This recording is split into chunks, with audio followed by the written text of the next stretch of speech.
think you can say that's the top end of wood turning. Now, although I've been a woodworker for many years, I've never really mastered wood turning. So I've asked Reg Slack, an experienced turner, to give me the benefit of his knowledge. Well, Reg, I suppose we'd better get down to basics and start with the lathe. Now, what would you say are the most important features of a good wood turning lathe? Well, Roy, the first thing you've got to decide is the size of lathe that you want to buy. If you decide to turn small items or want to do small work, then a small lathe is more than adequate. On the other hand, if you decide to turn fruit bowls, larger work, then you buy a lathe a little bit larger. Record produce a variety of lathes. This particular one, the DML 24, will turn up to 24 inches between centres and 9 inches doing a disc. We've got 3 speeds in this lathe, which is more than adequate for the size of the machine we have. The speed change, as on all the other machines, is with the motor being on a hinged platform. So to change the speed, we raise the platform or raise the motor, select whatever speed we want, and the actual weight of the motor is sufficient to drive the lathe. There is a locking nut at the side, but personally I tend to forget that usually. The idea is that if you just rely on the weight of the motor, then it doesn't jam or anything. If you try to take too much off with the timber, it just skids. It's like a clutch. It's what I call a safety factor, really. Drive system on this end, usually a 4-prong drive and a back centre to hold the work at the other end. You'll usually find, in this case, a number 1 Morse taper in the headstock and in the tailstock. This is an advantage if you want to put any accessories on. A lot of people use the lathe for drilling, and an ordinary drill chuck, such as something like this, would fit in the head section. Remember that if I was using the chuck, I would have the thread protector on first, or into the tailstock, whichever you want. But the most important thing really is the fact that every manufacturer produces their own thread on the lathe. So that you must buy a lathe where the manufacturer produces a good range of accessories. If you don't, if you buy a lathe where it's an awkward thread and nobody makes parts for this particular lathe, then you're limited in the amount of work or the variety of work that you're able to do. I understand that the accessories are common to every lathe that this manufacturer produces. Yes, if you buy the small lathe, which is for most people more than adequate, and at a later date increase your skills and do larger work, then you would have to obviously increase the size of the lathe. This particular manufacturer, if you buy the smallest one, the medium ones, the large ones, all the accessories fit. The lathe and the thread and the Morse tapers are common throughout the whole of the range. So if you did change this lathe, if you sold this one to buy a bigger one, all your accessories will fit. You don't have to go out and buy extra fitments for that. Right. What are the advantages of the twin bed bars? Good firm bars here will enable the tailstock and the tool rest and support to centre comfortably in line with the headstock, which means that when we move the tailstock along, it's always in line with the headstock. The centres always match up. Now, what about the materials from which the lathe is constructed, Reg? This one's cast iron. Not only will it help to cut down the vibration, but it also damps down a lot of the noise as well. What about the correct working height for the lathe? Most manufacturers produce a bench, which is fixed on the average height. Sure. Textbooks will tell you that the height of the lathe, the spindle height, should be elbow height. It's only a rough guide. The height is really what you find comfortable. Well, we've got a set of record turning tools here. What do I need to get started, Reg? All right then, Rob. The first tool we look at is the roughing out gouge. It's a 3/4 inch deep fluted roughing out gouge, and it does what the name implies. It roughs out. I call it a rip saw. It will get rid of the bulk. If you're using branch work, it will get rid of the bark. Corners it will take off, and it will put a shape into the timber. Once we've got the shape that we need, there are two tools we use to clean or plane the work up with. We've got a skew chisel and a spindle gouge. 3 tools there, and those 3 tools will cover practically every type of work you want to do. The size of the timber doesn't really come into it. For example, if I was to turn something like this down, quite a large branch, I would use that roughing out gouge to get rid of the bulk, and I would use one of those to put the finishing touches on. So even on a large piece, those tools will cope, and if I wanted to turn a small spindle, the same 3 tools, the roughing out gouge and the other 2 to clean up. So those are good tools that will turn virtually any size that you want to do. We need a parting tool. Now this more or less does what the name implies. If we're working on a fitting, a small faceplate, a screw chuck, where we've got to get inside the item, we obviously can't use the tailstock. So if we're held on with screws, we might not want the screw holes in the bottom. So we allow a little bit of wastage. This goes onto the tool rest, it goes through the timber, and it separates the 2 pieces of wood. It's quite a versatile tool actually, but basically that's what it's for. That's your parting tool. 4 tools, and those 4 tools will turn virtually everything you want to do, with one exception: faceplate turning. These are spindle tools. They will turn any size that we like because the grain is running lengthways. When you come to do faceplate turning, we're looking at fruit bowls, clocks, barometers, discs of any sort. Then the grain runs across, and we need a bowl gouge. This is a bowl gouge. Again, a deep fluted one. 5 tools we've got there now. 4 tools for spindle work, and 1 tool to do your bowl turning. By spindle work, you mean turning between centres? That's right, lengthways. There's just one other tool that we don't talk about too much. This is a scraping tool. This is used to get into the work that we cannot get into with any of the other tools. For example, inside any deep or awkward shaped items that you cannot get in with a gouge. The size, again, 3/4 inches, is small enough to get inside a narrow opening, and it's big enough and strong enough to get inside the fruit bowl. And talking about strength, this is another point with these tools. The tool needs to be of a good quality, and the blade needs to enter the handle a reasonable distance. If the blade is only in just a small amount, then the pressure you put on both ends could cause that to snap off when we're trying to do the turning.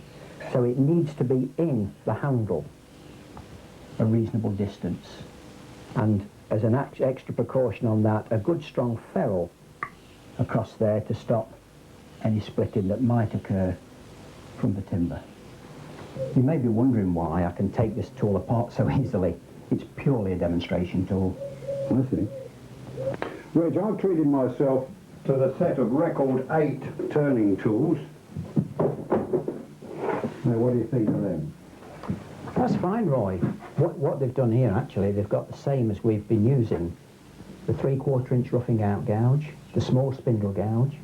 They even put a bowl gouge in this set. And what they've added is 2 smaller gouges and a beading tool, which you would find useful. Oh, that's fine. Yeah, that's okay. Okay.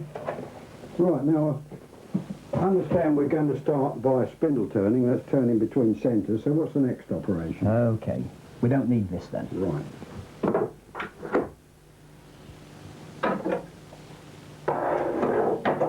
Put those out the way there. What we're going to do is make a table lamp.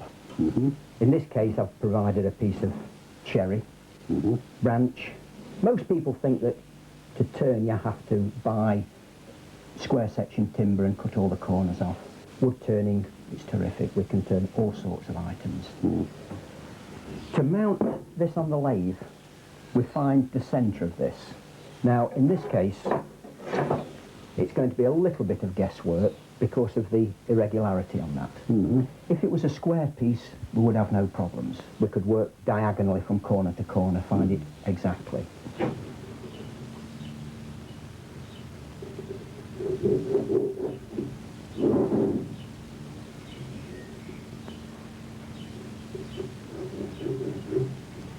And we can do the same at the other end.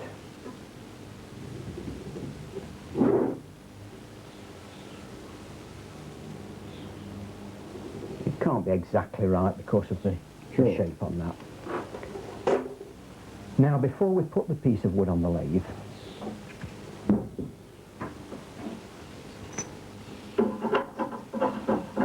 we use the drive system. This is a 4-prong drive. We put it on the centre we've marked, and with a mallet or a lump of wood, we mark or thump the drive in. Always mark the drive like that. Don't put the piece of wood on the lathe and try and squeeze it in with the tailstock. It won't cut into the timber properly, it won't hold properly, and probably more important, it won't do your bearings any good by all that pressure on the end. So always mark the drive. You can turn the piece of wood over. These are just Morse tapers, just fit in. And we can mark the back centre if we want. Just drive, just to mark the centre. And again, same Morse taper, just fits in. So we place this that we've marked onto the drive.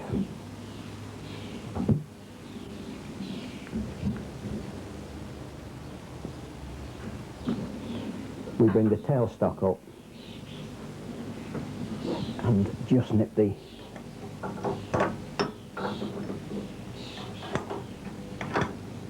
tailstock down, wind that up till it locates on that centre, and now just enough pressure to trap it. There's no need to force this away. Just enough pressure. We've located the end, we've got to cut in the end, so that's more than adequate. And then we can just tighten this down, which will hold the barrel to stop it moving. So once we've located this, we put the tool rest against the timber. We place it as close as we can to the timber. The height isn't really that critical. As a rough guide, we place the height of the tool rest about centre height. The main thing to remember, though, is that as we're cutting the timber, we need to cut above the centre height of the lathe. So if we want to, we can always raise the tool rest. Problem is, if we lower it too much and we try to cut below the centre height, the timber is actually going away from you, and you will be trying to claw the timber back. So the height of the rest, at least to start with, about centre of the lathe. What do you consider to be the best timbers for the newcomer to turning? What we've got here, your branches, your fruit woods are terrific. Apple, pear, cherry, things like this. What people don't realise that's probably even better are the bushes in your garden. Things like lilac, privet, rhododendron, holly, hawthorn. They turn beautiful. The grain is a very hard, tight, close-grained timber, and it works lovely on the lathe. I don't mean that you go and chop trees and bushes down, but the prunings that you get, the small pieces that you would throw away or burn, make ideal sections for turning on the lathe. Right then, I suppose we're ready to roll now. Just about. First, we've got to get these tools right. And what we've got to do with this is to grind this tool with one bevel on the back. And the one bevel has to be constant. Now, to do that, we need a grindstone. There's no getting away from this. It's no good thinking, well, you know, I've got a lathe, perhaps I can get by with a sharpening stone.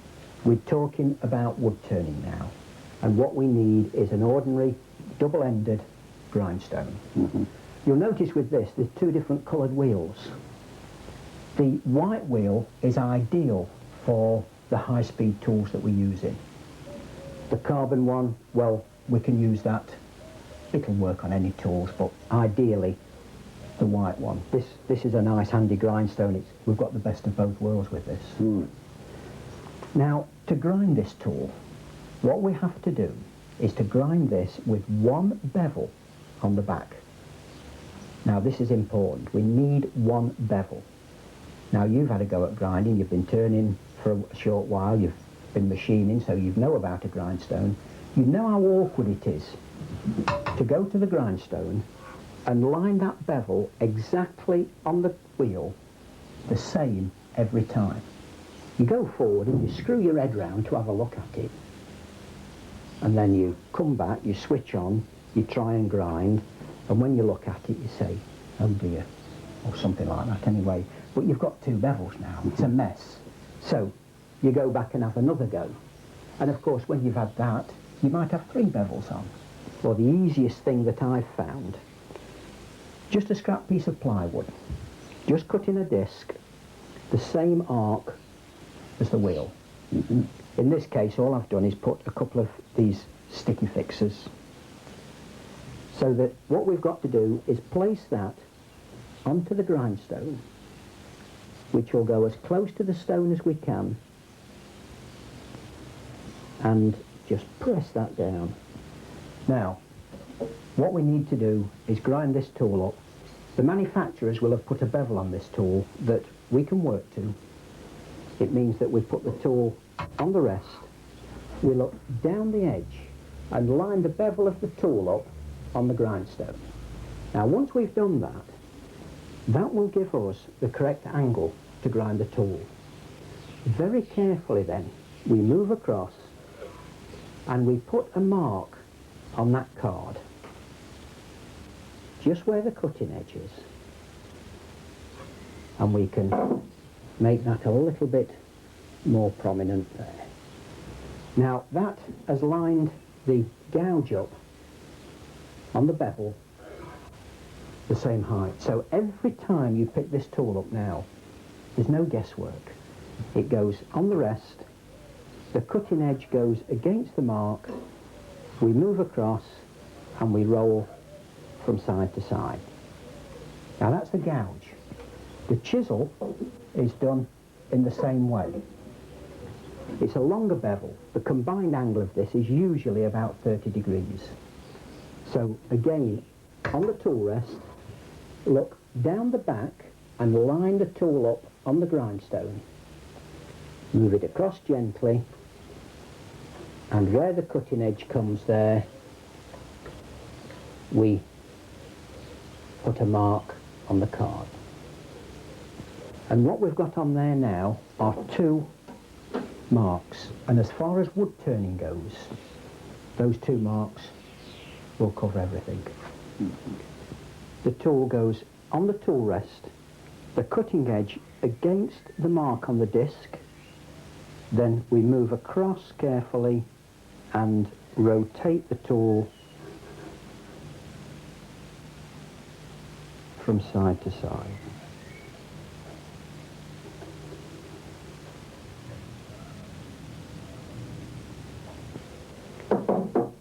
There's guards on these machines. Different companies, different countries have different regulations, but as well as that, I always wear safety specs on a grindstone. Mm-hmm.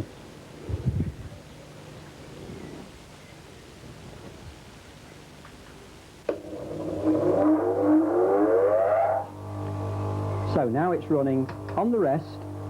The top cutting edge, or the cutting edge against that mark on the disc, we move across and nice and gently we roll from side to side. Just 3 or 4 passes should just give us one nice even bevel.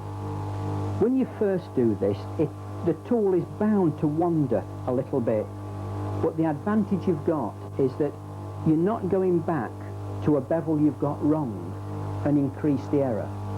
If you did grind this wrong, when you go back to grind it again, you naturally go back to that same mark, same position, and grind the tool. And if you did get it wrong the first time, the second time you will correct it, or at least not get it any worse.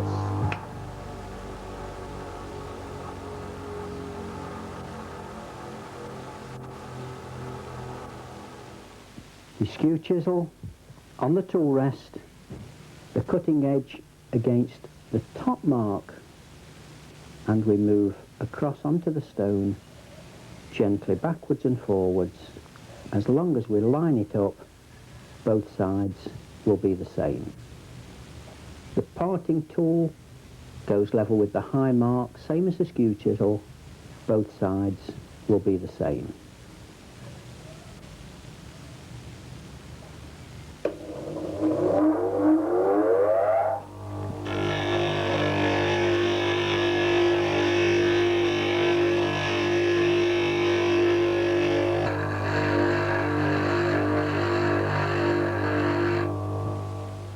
Now usually at this stage people look at the tools and they say, how do you manage to grind them without them going blue? And I say, well, you have to be careful. If you press too hard it'll go blue.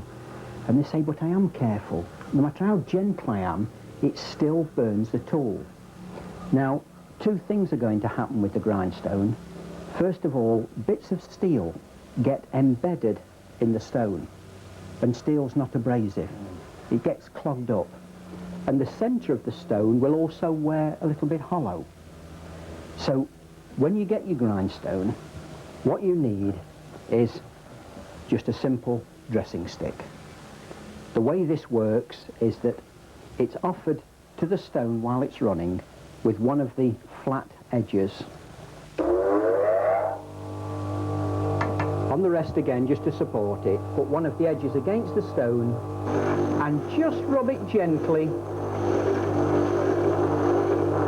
from side to side. And I can't tell you how often, but when you see that glazed finish appearing on the stone, just a light rub with this will keep it nice and gritty, and it will also keep the tool or the grindstone nice and flat. Mm-hmm. Now, Rich, what about honing? What are your views on that? You will find that most wood turners use the tool straight from the grindstone. Mm-hmm. They rely on the burr that is produced from the grindstone to actually do the cutting. However, I do have one preference on this. The chisel I like to hone, sharpen it on a flat oil stone. But remember, we've gone to a reasonable amount of trouble to create one bevel on this tool. The last thing we want to do is to sharpen it with a secondary bevel on. So when you sharpen this, the heel and the tip must be flat on the stone. And we sharpen one side and of course turn it over, and the same on the other side. But that's the only one that I personally sharpen. Right, now I suppose we are really ready to turn. Now I know we're going to start with the roughing out gouge. What problems am I likely to get with this tool? Not many really. This is probably one of the easiest tools to use. The main thing at this stage is that we've got one bevel on the back. I've said we have one bevel before, now the reason why. If you have one bevel, it means that when you offer the tool to the timber, you put the tool first on the tool rest, and then the heel of the tool against the wood. So you've got two supports all the time. We always need those two supports. If you lose one of them, whichever one you lose, you've got a problem. So we need that one bevel on the back. The problems I've got at the moment is that the piece of wood is slightly on the large side and I can't get the whole of the tool saddle underneath properly. So I'm going to have to take a certain amount off first to enable me to move the tool rest further along. And I shall do this probably in 2, maybe 3 goes. The other thing is that the inside of the timber has shrunk a little bit, and the bark tends to be a little bit on the loose side. Now, I can't get the bark off at this stage, but there's always a chance that when we're cutting through this, that as the bark gets thinner, it could actually fly off. You will hear it first, you'll hear a clicking sound, and it's a good guide to stop the lathe, look at it, see if there's any loose pieces, and if there is, break them off obviously before they fly off. The one advantage we have though, that when we're using the gouge, the tool always points in the direction you're going to cut, not at right angles to the timber. If I want to cut towards the tailstock, the tool points in that direction and moves in that direction. If I want to cut towards the headstock, then the tool points towards the headstock and moves that way. So in this case, on the rest, the handle low, and as you go forward, the first thing you will hear is the knocking sound of the heel catching. Once it catches, we raise the handle until you see a chipping fly off the top. And once that chipping comes off, we've established the correct position, then we can move along. On this record tool rest, the shape of it enables you to run your fingers along the curved section. Now, just before we start, there's one thing we haven't checked, and that's the speed. And this is important. You get that many people that will just switch the thing on, not knowing what the speed is. So we check the speed, and in this case, we find that it's on the middle speed. Now I think that's fine. It's not really a big piece of wood as far as length goes. It's not running too bad. So I think the middle speed will be fine. I think it will. And that's the problem again. I'm not sure. So if you're not sure about the speed, always work or start on the lowest speed. So in this case, we raise the motor, select a lower speed,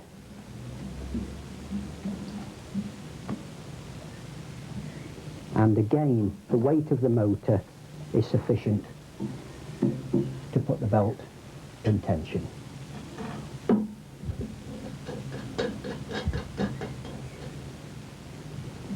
And then we can try. This is the smallest lathe that Record produce. We've got a very uneven piece of wood. It's running remarkably well. As we take some more cuts off this, it will settle down and things will get a lot easier.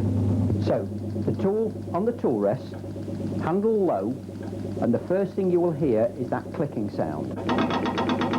Raise the handle there till you've got that chip in, and then we move along. Now, nice and steady at this stage because it's very irregular.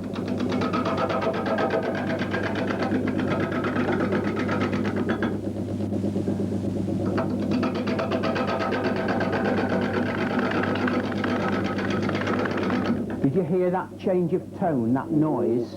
Now this tells me that the bark is probably coming a little bit loose. It's getting thin here. So if we get any loose bark, what we really need to do is try to get rid of it, because we don't want these pieces obviously flying around. It was a bit too thick to get rid of to start with, but now it's a little bit thinner. Any loose pieces that are on here, see how the timber's shrunk and actually come away from the bark. If you find it difficult to remove the bark, then leave it on. The tool will cut it off. But that's it, and that's got rid of just a little piece there.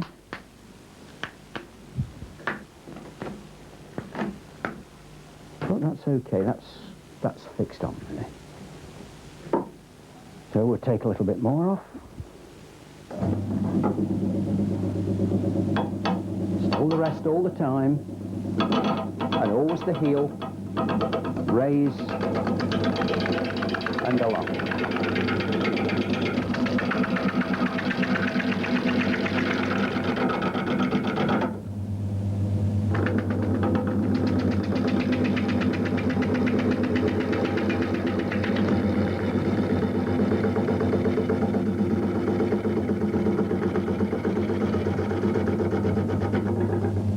On the tool rest,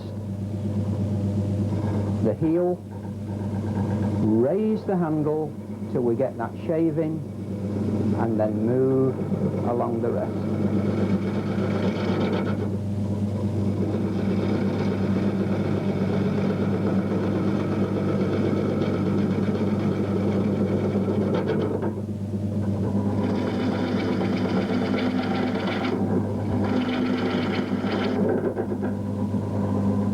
Now we've taken a certain amount off this, we were able to get that tool rest further along. So we can move this into the middle now. Just make sure that it's clear underneath. And just tighten that down.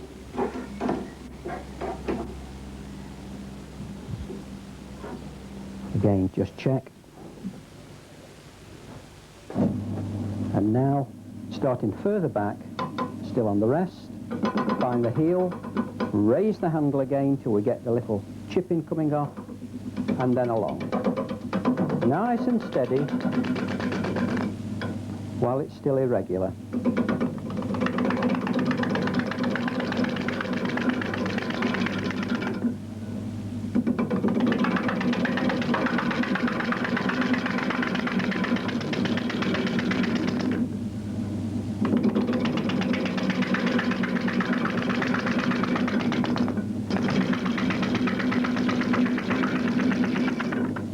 You'll notice, Roy, I'm not able to start right on the exact end here.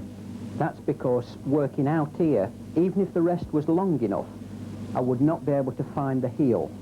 So the little piece here, I tend to point the tool towards the headstock, find the heel, raise the handle, and just take that last little piece off, going the opposite way.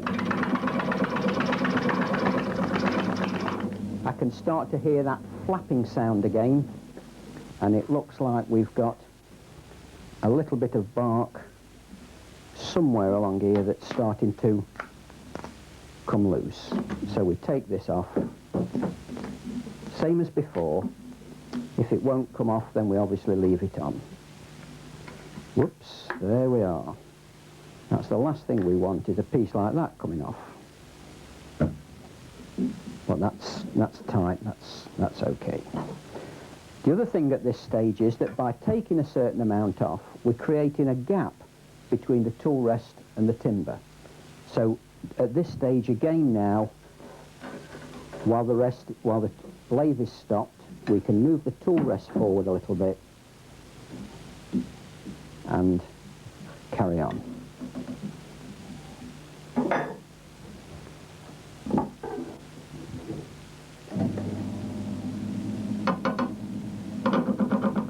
Raise the handle and away.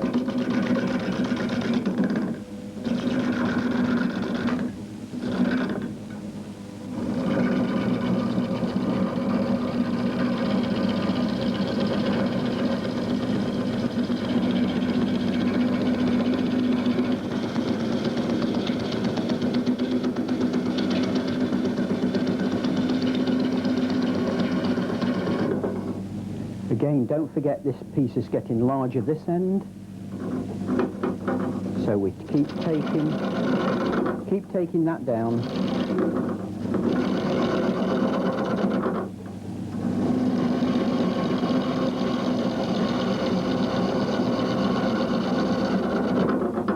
And then once it's reasonably level, we can go back the other way.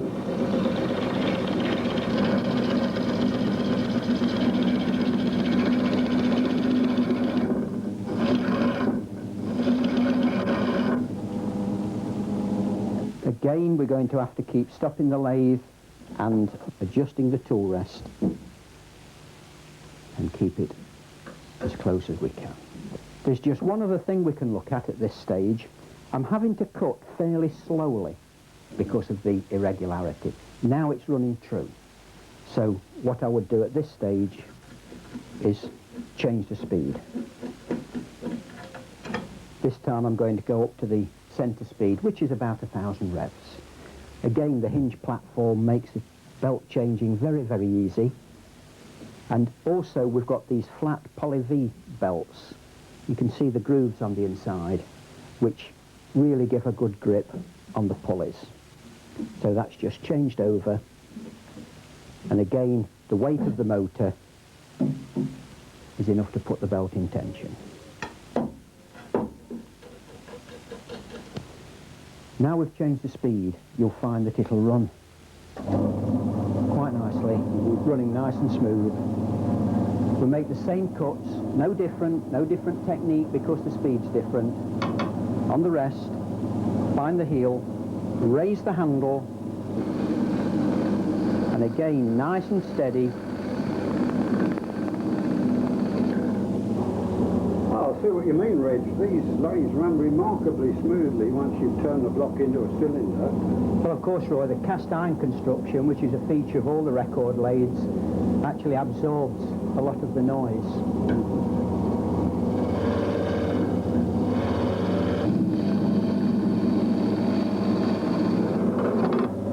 Okay, let's see how you get on, Roy.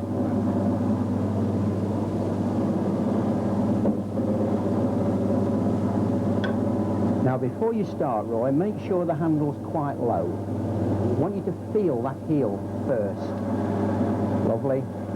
Raise the handle.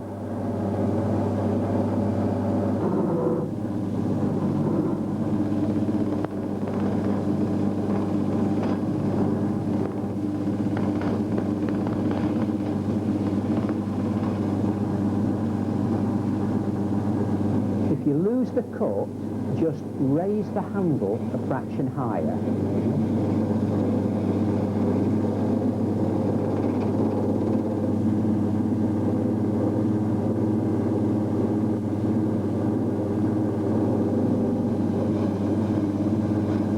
And of course the opposite would apply.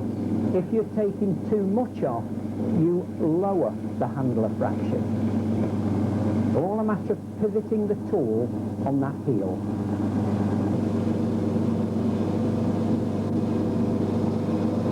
That's good. That's fine. Okay. So, what we've got now is a rough cylinder on this. And now we can create a shape. What we're going to do with this is make a table lamp.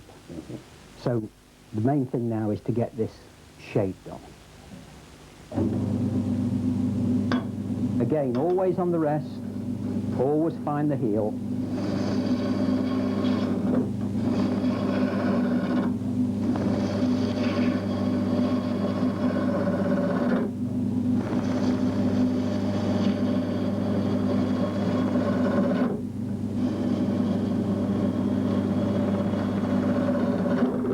And always working downhill.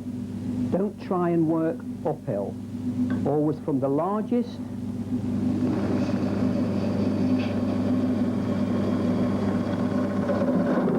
to the smallest diameter. As long as you work downhill, you have to be cutting with the grain. If you come uphill, you're against the grain. Also notice, Roy, the movement of the handle. Now we're creating a curve or a shape in that. the handle is swinging in a slight arc to follow that shape as we go round.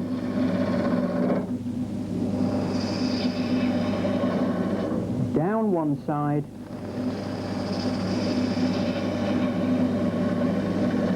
and down the other side.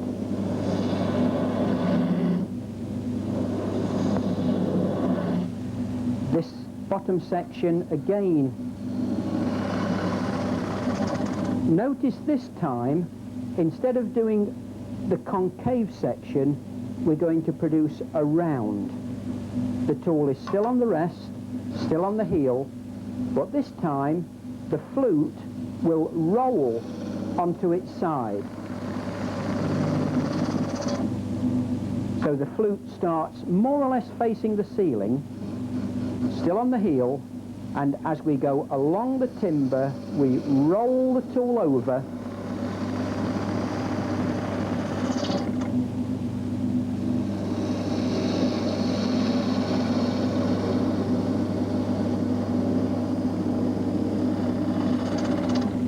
again. The rolling action produces the round.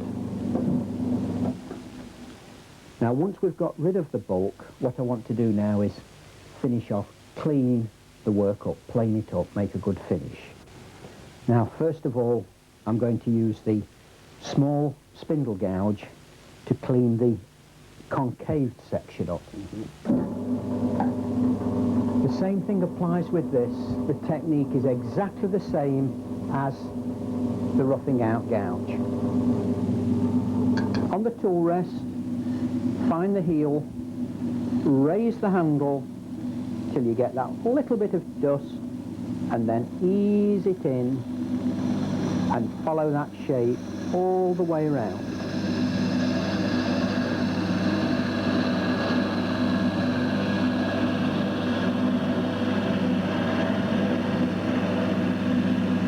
But only as far as the bottom. So down one side and the heel again,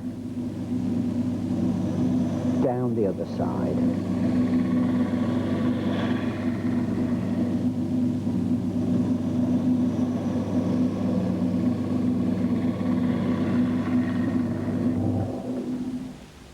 Now we've finished with the gouge, we've done the hollow section. What I want to do now is clean this flat section up and the convex surface, this time using the chisel. When we use the chisel, because we've used a longer bevel on this, we've got to get very low with this to try and find the heel, which is very awkward. So whenever you use the chisel, the first thing we do is lift the tool rest higher than the gouge. How high is up to you, but lift it higher than you've been using the gouge. So we're cutting towards the top of the piece of wood. When we cut with this, we have to get a shaving off this piece of wood about there. You should get a long spiral shaving coming off, but it has to be in the lower half of the tool. If it climbs above the centre line, it will pull the top of the tool down and the point will dig in. And that's why I always recommend a large skew chisel as opposed to a small one. With this inch one, we've got at least half an inch we can work with.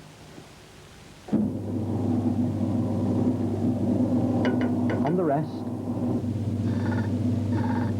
the heel, raise the handle until you see there that little bit of dust, that little bit of mark on the tool, and then we move along.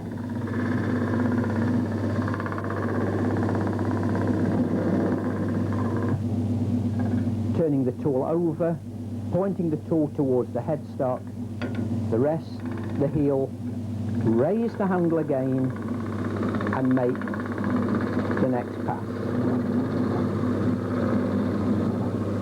Now I would expect a certain amount of vibration at this stage, because what we're doing, we're knocking the irregularities off that the gouge has left. So after one maybe 2 or 3 cuts, it will start to settle down.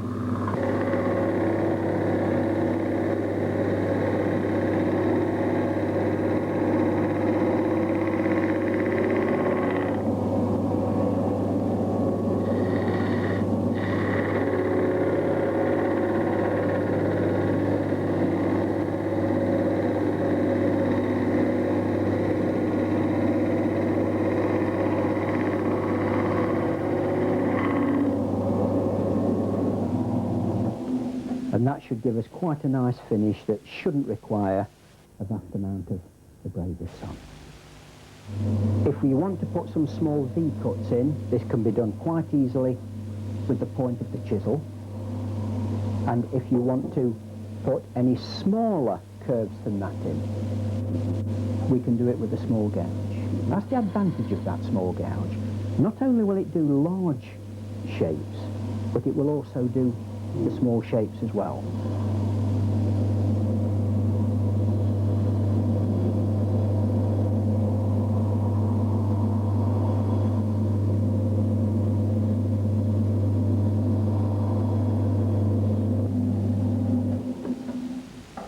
Now we're going to clean the ends up. The ends are very uneven, they've been cut off with a saw. So the easiest tool to use, the one we usually use, is the parting tool. This goes onto the tool rest and we literally just push it into the work.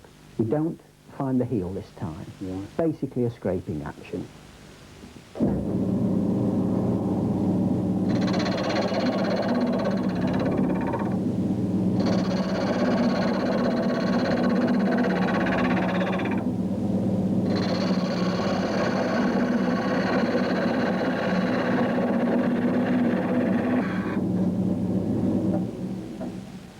So the parting tool has cleaned the end up. The finish is not a good finish, it's quite a rough finish. Now we've got to clean it up with the skew chisel. Okay, let's try that. On the rest, the bevel, close the gap up,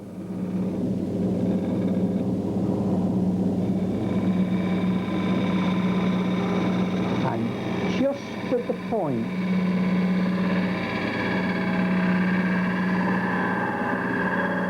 same thing, parting tool and skew chisel.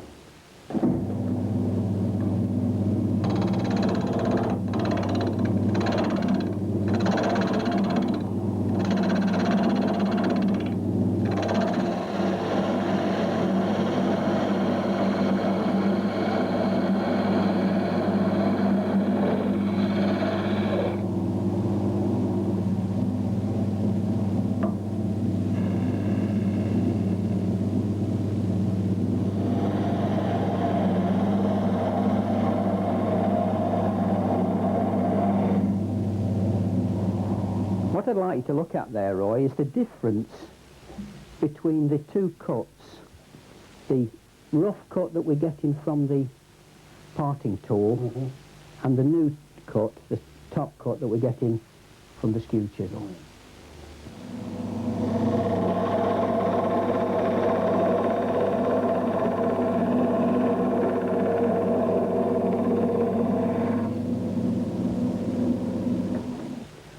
What we're going to do with this is use just 2 grades of paper.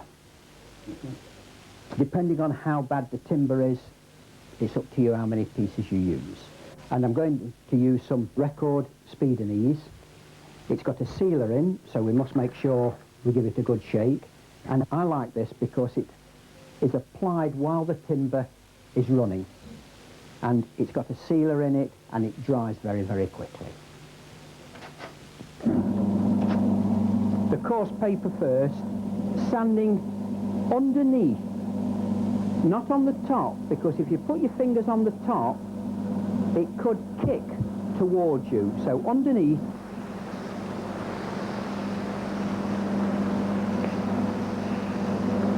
and that's cleaned down with 1 grade and then the second one. And one little thing that I like to do before I actually polish is get a few handfuls of this soft shavings and just let them rub gently. Don't press too hard.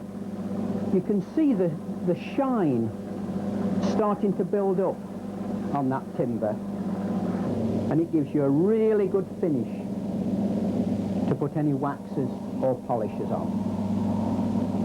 Make sure you give this speed and ease a good shake up. With having a sealer in, it will settle. And it's applied with a cloth, again in that lower position, and we just spread it on just gently at this stage, a little bit at a time, working away over the item.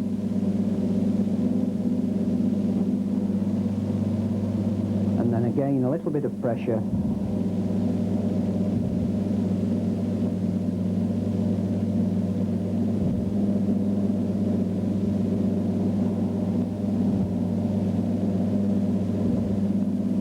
and that should give us a nice, reasonably hard wearing finish on there.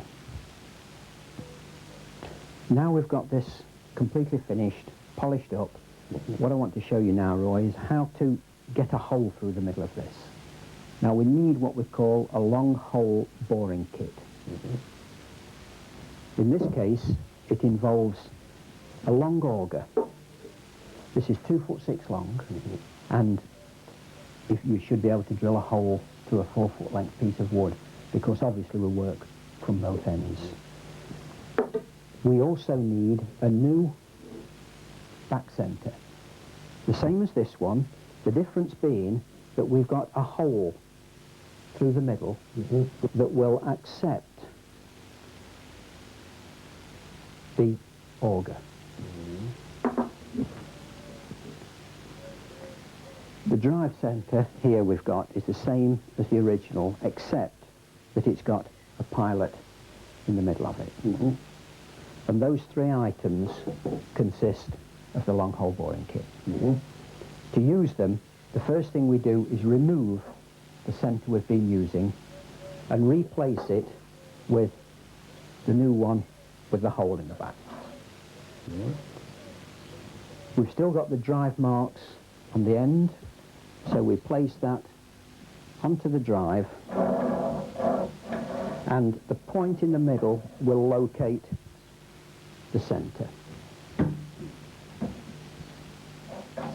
Like so. And then what I would do at this stage is, it's firmly fixed in there, it's tight up, it won't come off. Between the 2 points is start the lathe up and just wind the tailstock in, just a little bit, and the ring section will cut a disc in the end of that timber. So we've got a ring mark in there that's been put on with the drive. And while we've got this, we can turn that to the other end. We've still got the centres there. The long point again finds the centre, nice and firm, and again wind that in so that again the ring part cuts a circle in that timber. Remove the centre by loosening the grub screw and with a little bar. That centre part should just pop out.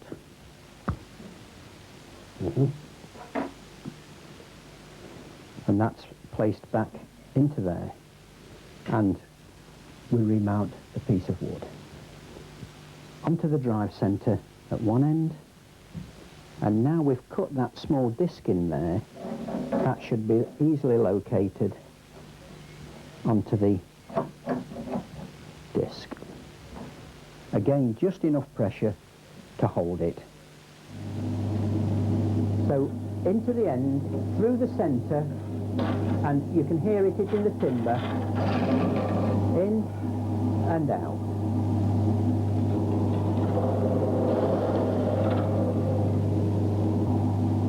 Always keep bringing it back to remove the shavings. Only drill about 3/8 ½ inch at a time.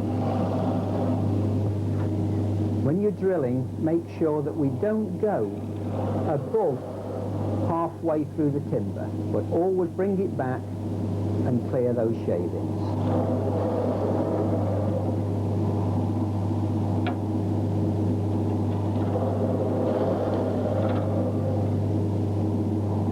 Now we're about halfway through.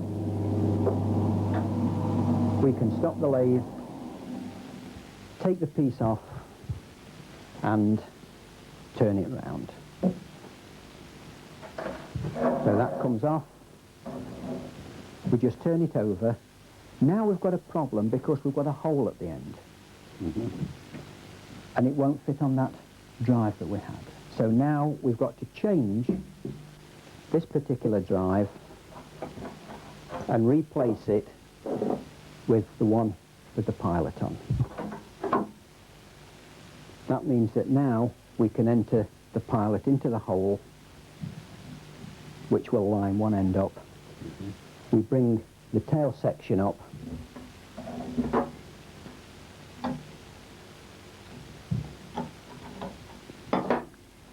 into the mark that we made previously. So once we've got to this stage, now we can start the lathe and finish from the other end. Same as before, in the end, and down. In and down. So what we should have now is a nice clean hole through that piece of wood.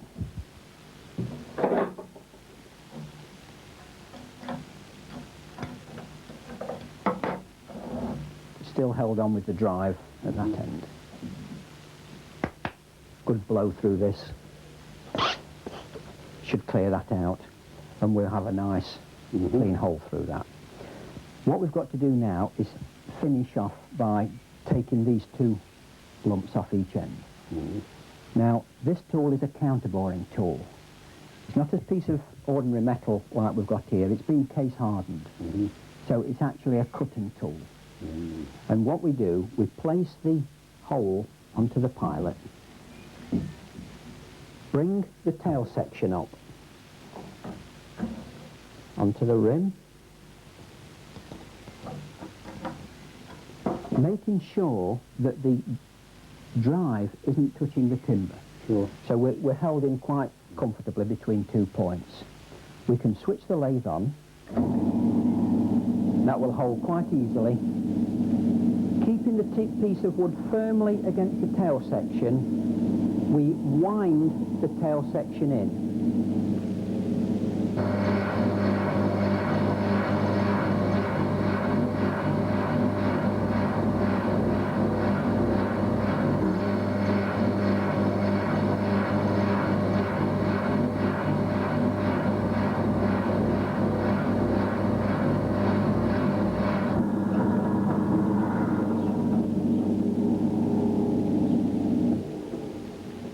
Once we've done one end, remove it, we can turn it round then, put it back onto the drive, and just in enough to clean it down this time.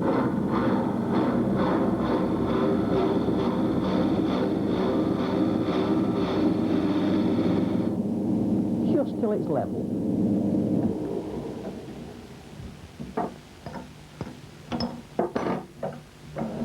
So what we've done now, we've cleaned that end off. We can, a little bit of sandpaper just to finish it off, bit of polish. We've cleaned the other end off and counterbored it so we can put the flex in. All that's left now really is to drill a hole through the side to come out into the hole, and then we've got the complete item.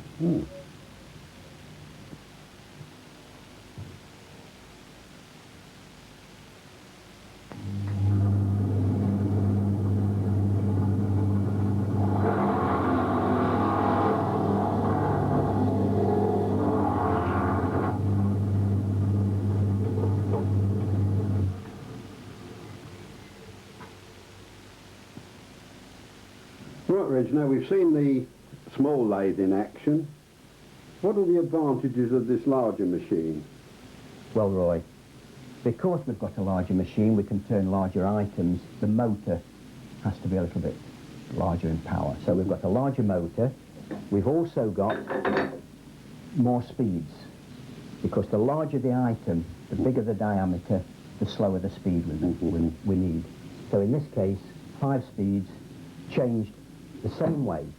Motor on a hinge platform, select the speed, weight of the motor, puts the belt in tension. But we also have the added facility here of the headstock swivelling round. Now once the headstock swivels into this position, we have a size of 30 inches which we can turn. We can have a end rest to support the tool rest when we're working in that section there. We have solid chrome bars.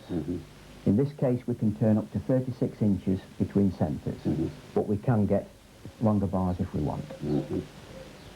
This is a 10-inch tool rest, and 10 inches is really the longest we can work on comfortably. If you try to turn on a longer rest, because of the centre pin there, we will pick a vibration up. So if we come to do longer work and want a longer rest, we need a longer one with 2 supports instead of the 1 centre one. And we also have long handles here, which make the adjustment of the tailstock, the saddles, very easy and simple. Same with this one here. That will lock down and hold it very, very rigid with the minimum amount of effort. Good. A unique feature with this record number 3 lathe is that it has a solid tapered bearing. We can remove the bearing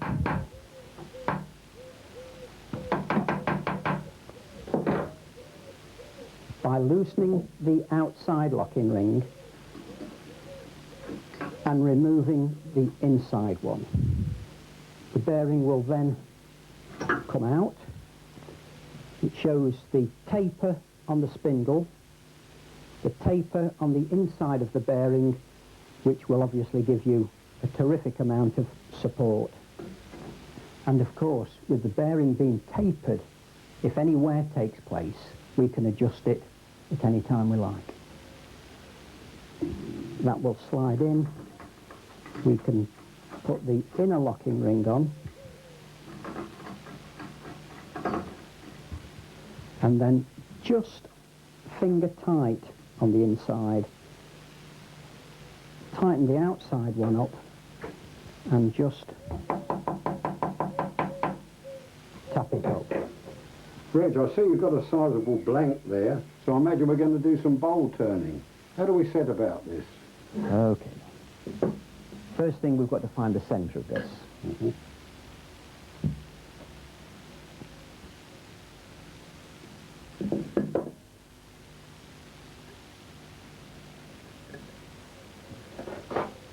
We're going to use the screw chuck, so we will need a small hole in the centre.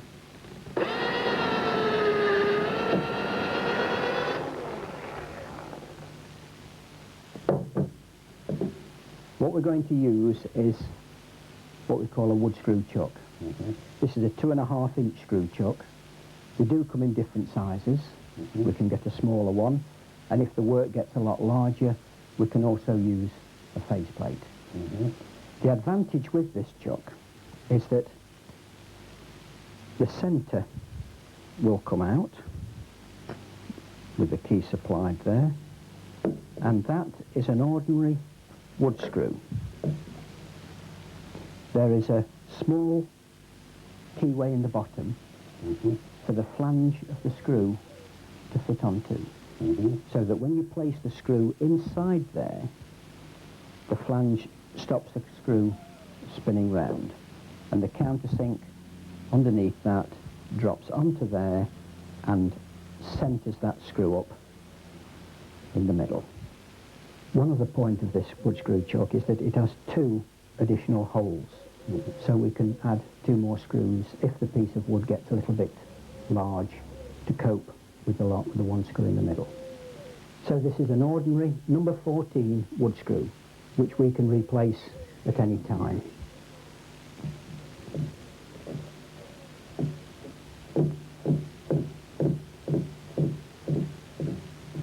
We can, if the piece of wood gets too big, use face plates, or if it gets a lot smaller, we can use a smaller wood screw.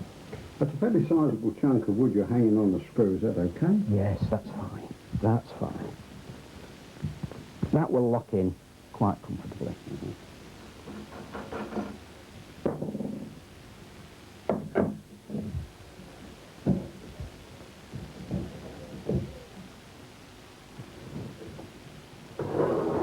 We move the rest along as close as we can get it to the timber. Before we start up, check the speed. We're on the centre speed with this, about 1,000 revs, and that will be more than adequate for the piece of wood. Again, a spin just to make sure it's not touching. What we're going to use now is this bowl gouge. This particular tool will replace all the other gouges and chisels we've been using. Make sure it's nice and sharp. It's ground the same way that we ground the other gouges.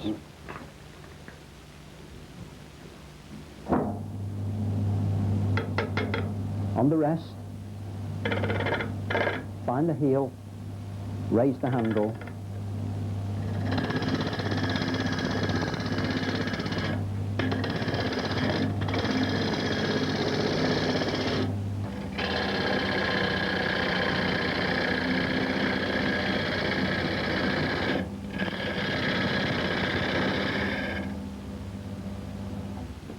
once we've got the outside running right, then we've got to move the tool rest round to the front of the item, setting it up just below the centre.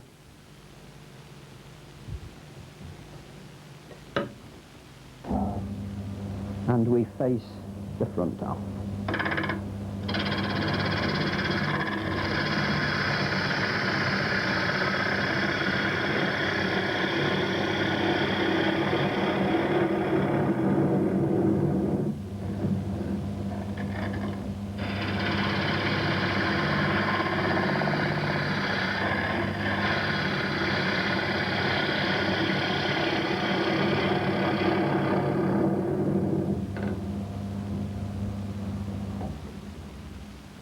Once we've faced the front off, we can mark the centre, and I'm going to use a colic chuck when I reverse it, so I need to put a recess in there to accept the expanding jaws.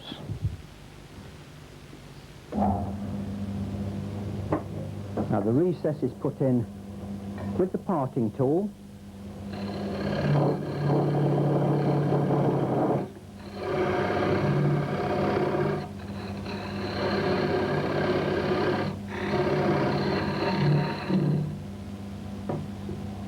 And then we can take the centre out with the gouge.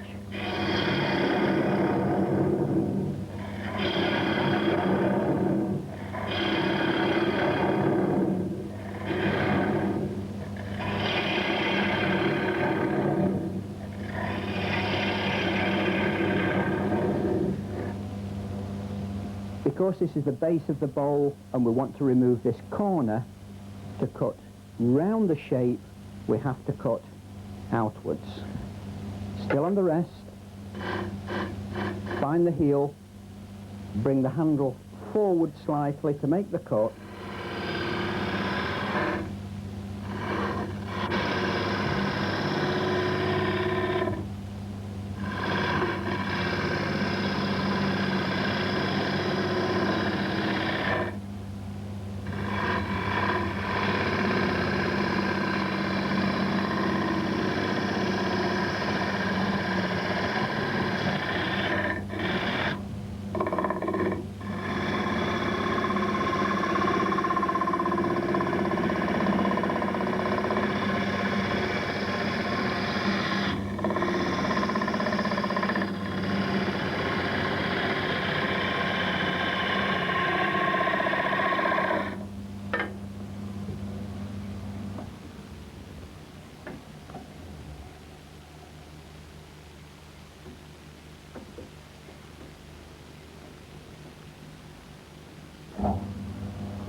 And virtually with that one single tool, we've shaped the outside of the item.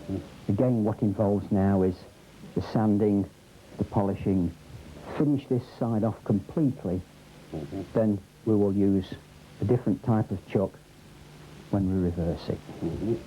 Remove the tool rest, and with a couple of grades of paper, we can clean it up.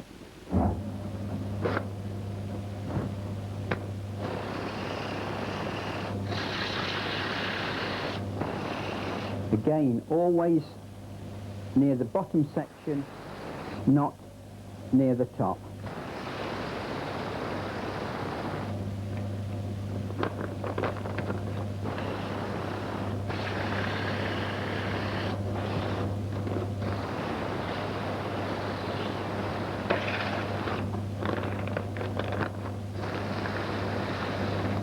And a few wood shavings, not too hard, don't press too hard, just let them rub gently, and they will give you a nice burnish finish for your wax or polish.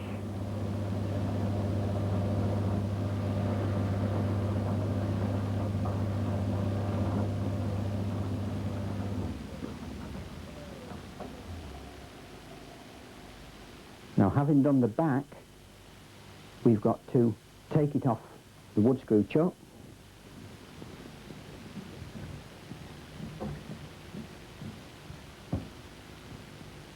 and once we've got it off, if we was to put it back on the screw chuck, we would be limited in the distance we can get in. Sure. So what I'm going to do now is use a combination chuck. In this case, we've got a chuck body with the same thread as the wood screw chuck, so it will fit any of the lathes that we've been using. We've got expanding jaws, we've got what we call a pin chuck, and we've got a collet. So we've got methods of holding all the different ways of the timber. In this case, all I'm going to do is use the expanding jaw. It just fits onto the ring,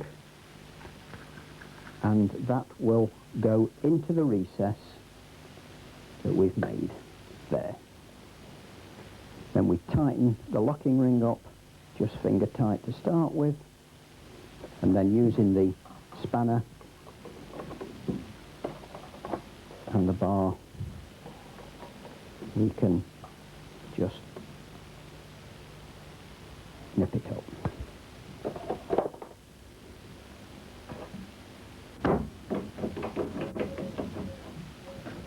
And then that can be placed onto the headstock, and we can turn the inside down. Now we've put that on the tool rest close to the timber. Same tool to take the inside.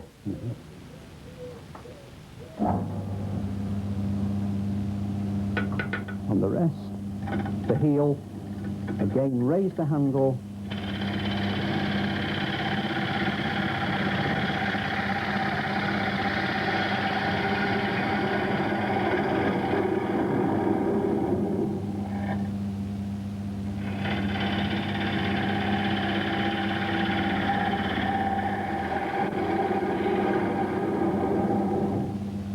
once we've faced it up, especially the rim section, now we can continue to hollow it out. So this time when we come back, we don't come back to the rim, just about 1/4 of an inch in.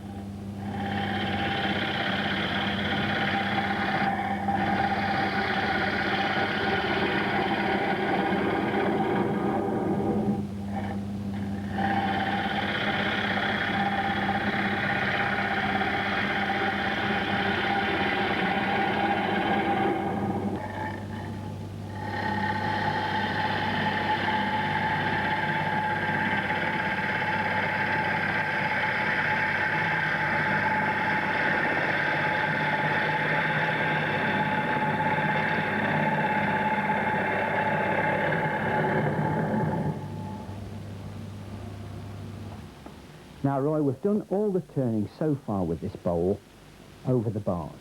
That's really given us no problems at this stage. In actual fact, we could actually turn a slightly bigger item. But what we've got with this machine is the attraction of having this swivel headstock.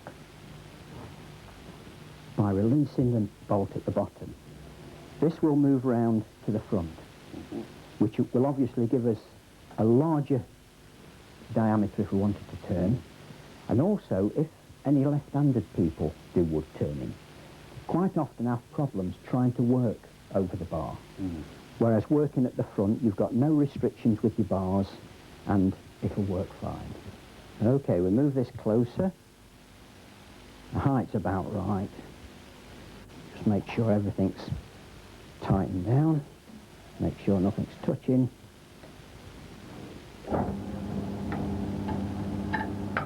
The rest, the heel, adjust the handle of the tool.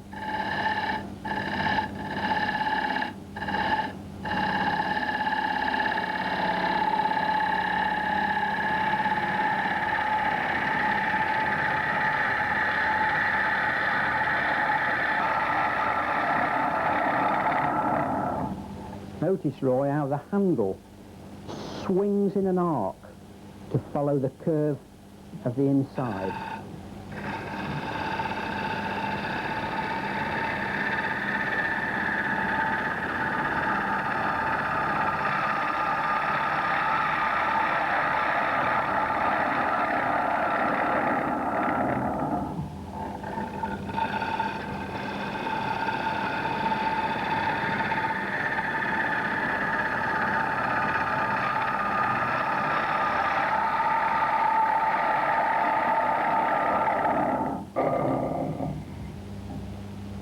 Now, Roy, you hear that chattering noise that I was getting towards the end.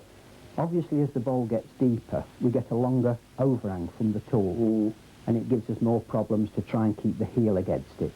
At this stage, we might consider using the scraping tool.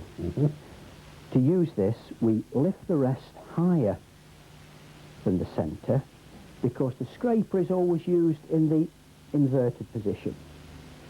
And we use it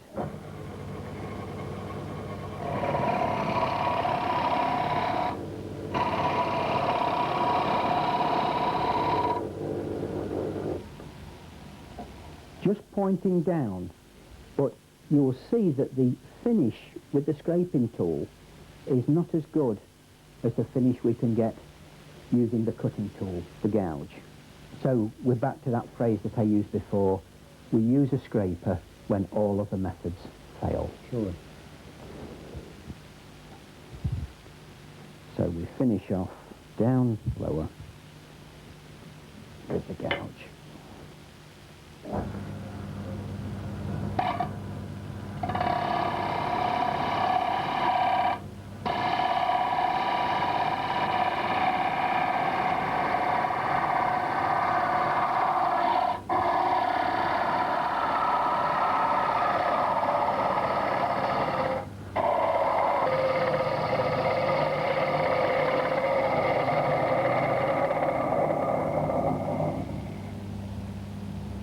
And once we're reasonably happy with that last cut, then we can sand it, wax it, whatever.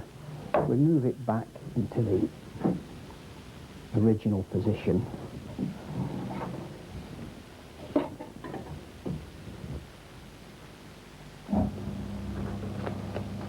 Again, near the bottom of this, where the timber's going away from you, not up the top where it's going to coming towards you.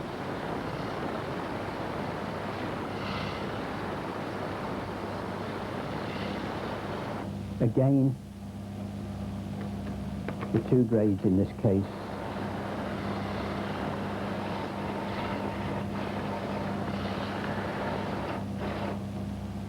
And don't forget, if you want to, a few wood shavings just to burnish the timber off.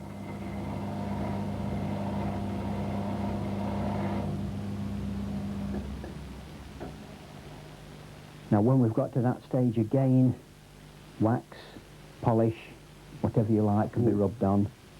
We can remove the piece of wood from the chuck.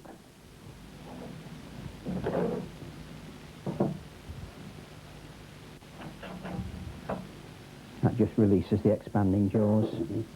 And we've got the item finish. Well, Reg, I think you've demonstrated to me anyway what a fascinating pastime turning can be. Are there any final words of advice? The main thing to remember, Roy, is that you must always grind the tool with one bevel, and we always apply the heel to the timber first. But most of all, remember, safety first.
You at all. Has Dad's new boat gone to his head? Once you get it into the bath, will there be enough room for your rubber ducky too? Hey Dad, 7:30 Wednesday.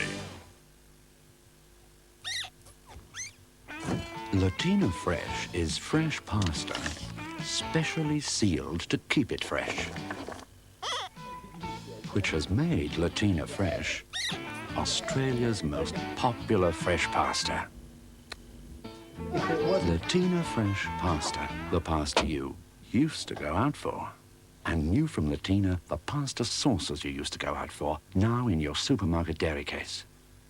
It's the turkey! It's a turkey. Don't buy a turkey. Call 246-3600 today and find out how from $15 a week you can get a Xerox copier, fax or laser printer. Call today for the best at small prices. Monday only, all stock including sale items 15% off at Spotlight. 15% off Manchester and curtain fabrics, dress fabrics, haberdashery, craft and wool. Monday only, 9 a.m. till 9 p.m. 15% off all stock at Spotlight.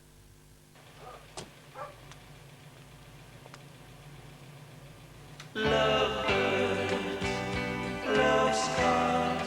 11 creamy milk chocolate cups, filled with delicious, soft, chewy toffee centres. Shouldn't I be getting you home? Are you prepared to make the ultimate sacrifice? Do you love someone enough to share your last roller? A holidaying couple is about to discover every traveller's worst fear. What's the problem, ma'am? We've lost our traveller's checks. Thousands of dollars in traveller's checks vanished. Oh, what kind were they? Well, not up here either. One traveller's check provides refunds better than any other, any day of the week. American Express. Oh, please, you speak to American Express. If your bank doesn't carry them, go to one that does. American Express traveller's checks. Don't leave home without them. Celebrate Australia. Festival is here. This week at Festival, Arnott's chocolate biscuits, $1.25, $1.50 and 200 grams, only $1.39. 2-litre Buller ice cream varieties, just $1.99. 500 gram Mrs. McGregor margarine, only 99 cents. And Festival Fresh Granny Smith apples, just 69 cents a kilo. This week only at Festival. We're best and fresh and cost you less. Festival is here. I reckon it's either the Civic for 4,300 or the Camira for 3,950. It's a bit boring, Wal. It's a first car. I think the sports car. If we could get it for 5,000, we'd be right. The Age Classifieds, #1 for good, cheap cars. If she's been studying as hard as we have, she probably deserves the sports car. Here comes a blast from Mrs. Bly's past. Sir Joseph Banks. Now he wants a closer look at Betsy's botany. Now that's broken the ice, hasn't it? And why is Bly getting into bed with the MacArthurs? Can we mine on it? You can dance naked on it for all I care. Sounds like a good offer to me. Toyota presents Bly at Herman's Head, 8:30 Thursday.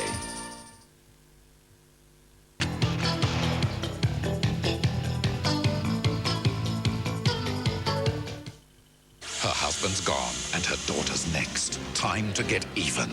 Barbara Eden, Loretta Swit. Hell Has No Fury, Monday on 7. I think people look forward to it. It's a great event. We get a lot of the same faces every year. It's great. French in here. It's pretty hard to beat the value. We get an amazing cross-section of people. It just gets so busy. You can't beat our winter sale. Winter sale? Winter sale. Winter sale? Winter sale. You'd be crazy to miss it. This key and 19 others like it can win you a new Daihatsu Mirror. There's a key in every specially marked pack of Tricks, Aura, Clean and Preen. Simply click the right key and you will instantly win one of the 20 cars. If your key doesn't unlock the mirror at your Daihatsu dealer, simply put it in the barrel for the second draw and another chance to win. Get your Tricks, Aura, Preen and Clean, and the keys in these packs could win you a new mirror. Remember, there are 20 cars and every key gets 2 chances. So good luck.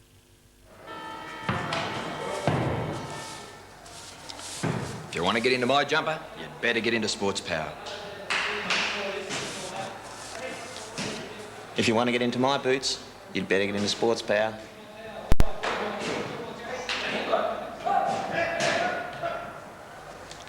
If you want to get into my... If you want the power to get into the real thing, get into Sports Power, the official AFL store. This year, only one movie has it all. The excitement. The action. The humor. If he can keep his knuckles up all night, imagine what his willy can do. And the romance. Tom Cruise, Nicole Kidman, Far and Away. Engine fire number 1. Doesn't do idle. Idle. Fire shut off. Losing hydraulics. We're going down. What is it? What's happening? Take 5. We interrupt to announce new Cadbury Take 5. 2 fingers of crunchy malt balls smothered in Cadbury Dairy Milk chocolate. Take the time to try Take 5. Very enjoyable. Okay, stand by. What is it? Why don't you take the time to Take 5?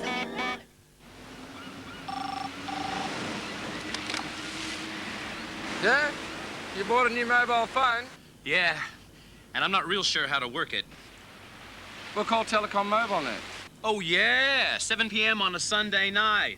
Telecom MobileNet has 24-hour customer service all around Australia. Come on, who in the world gets 24-hour customer service from a phone company? We do, Chucky. We do. Telecom MobileNet, Australia's own.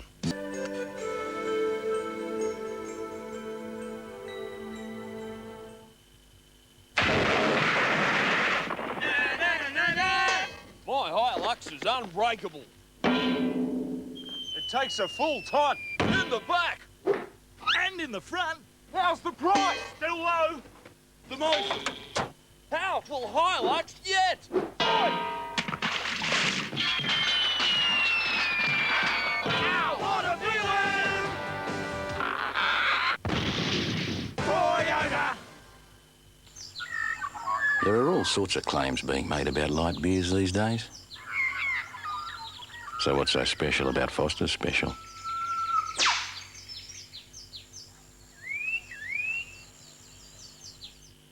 Attention all movie lovers. For a short time only at Movieland, all movies are half price on Monday, Tuesday and Wednesday, including all the latest releases. Now that's entertainment. That's Movieland.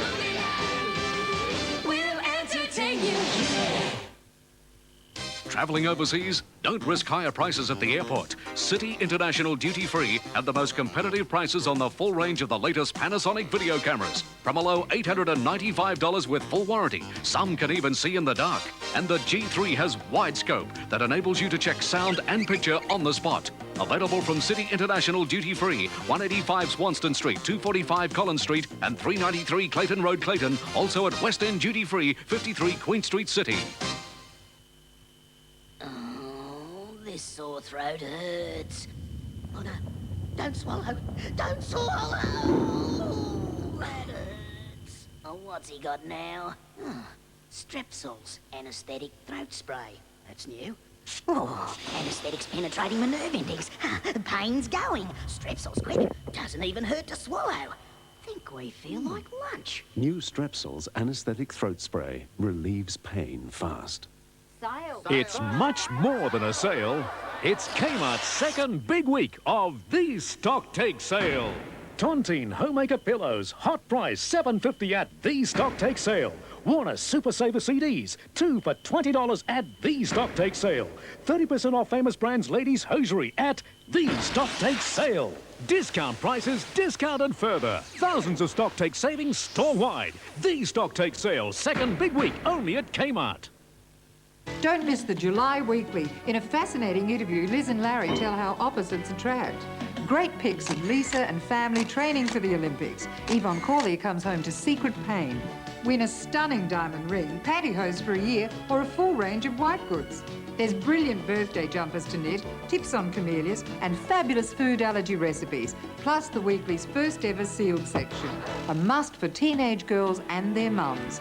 It's a busy month in the Weekly.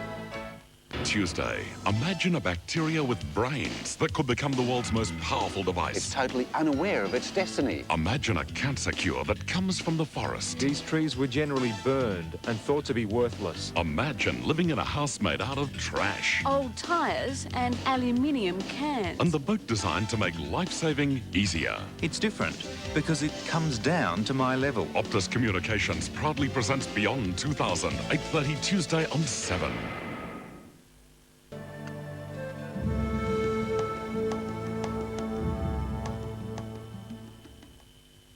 Bimbo. Leave her alone. Honour. This jerk trashes my bike and then he tries to chat up Darcy. And rivalry. I'll fight him. The gladiators of Wandon Valley. Can't be interested in him. Maybe I am. Meet head to head. I thought the fight game turned you on. A battle of romance. Terence, I want you back. IXL presents a country practice Monday. Great beers don't just come out of the blue. It takes time. So what's so special about Foster's Special?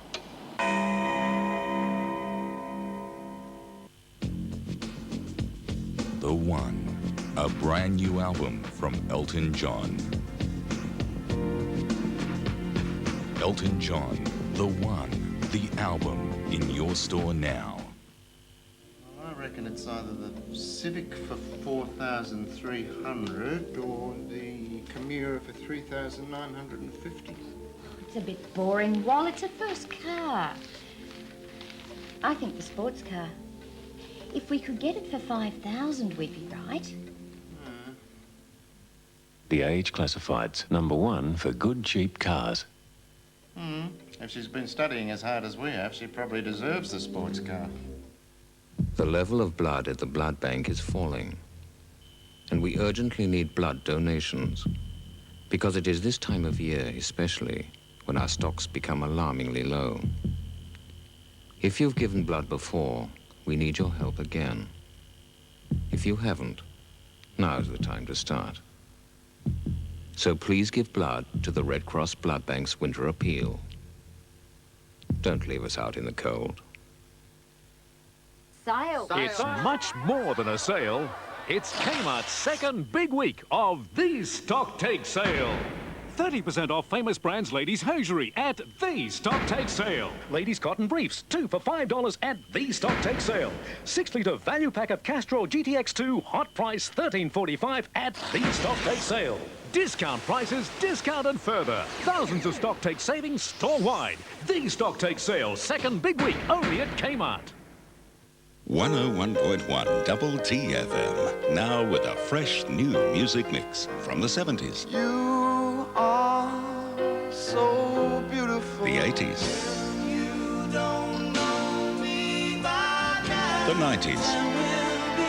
Right here waiting for you. 101.1 Double T FM, the best mix of music with the biggest variety from the 70s, 80s and 90s.